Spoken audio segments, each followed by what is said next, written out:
Yay tətili uşaqlar üçün həm yeni biliklər, həm dostluqlar və unudulmaz xatirələr qazanmaq imkanıdır. Xüsusilə valideynlərini vətən uğrunda itirmiş uşaqlar üçün bu cür layihələr onların sosiallaşmasına və psixoloji dəstək almasına mühüm töhfə verir. Məhz bu məqsədlə Yaşad Fondunun təşkil etdiyi növbəti yay düşərgəsi fəaliyyətə başlayıb. Lənkəranda Yaşad Fondunun və Asan Könüllüləri Təşkilatının birgə təşkilatçılığı ilə keçirilən 5-ci Yaşad düşərgəsinin 6-cı həftəsinə start verilib. Bu həftə düşərgəyə 12-13 yaşı olan 53 şəhid övladı qatılıb. İlk gün iştirakçılar sitrus bağlarına ekskursiya ediblər.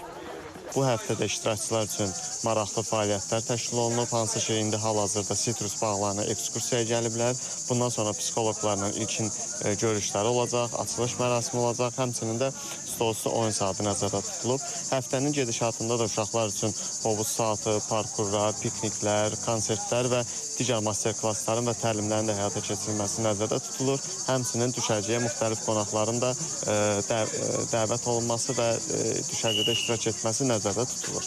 Daha sonra düşərgənin açılış mərasimi keçirilib və iştirakçılara həftə ərzində həyata keçiriləcək proqram barədə ətraflı məlumat verilib.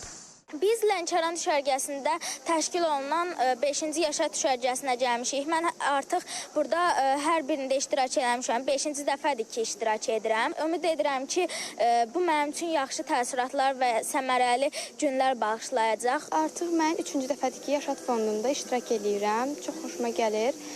Çox təşəkkür edirik ki, bu şəraiti yaratıblar. Həmişə kimi möhtəşəmdir hər bir şey. Proqram çərçivəsində uşaqlar üçün əyləncə saatları, maarifləndirici və öyrədici təlimlər təşkil olunub. Psixoloqların iştirakı ilə qrup terapiyaları və fərdi görüşlər keçirilib. Burada müxtəlif mövzularda biz uşaqlarla danışacağıq. Məsəl üçün, liderlik nə deməkdir? Ondan sonra oyunlar oynayacağıq, xüsusi ki, öz liderlik bacarıqlarını daha da inkişaf etdirsinlər. Ondan sonra rifahdan biraz danışacağıq. Özünə necə yeni çevrə, yeni dostlar axtarıb tapasan daha yaxşı, o barədə danışacağıq və daha sonra da hər zaman uşaqların yanında olacağıq, əgər emosional bir durum yaşanarsa. Qeyd edək ki, 7 həftə davam edəcək layihə çərçivəsində ümumilikdə 400-ə yaxın şəhid övladının düşərgədə iştirakı nəzərdə tutulur. Maya Sabir qızı Ramiq Abbasov, Qasım Xuluflu, İTV Xəbər, Lənkəran.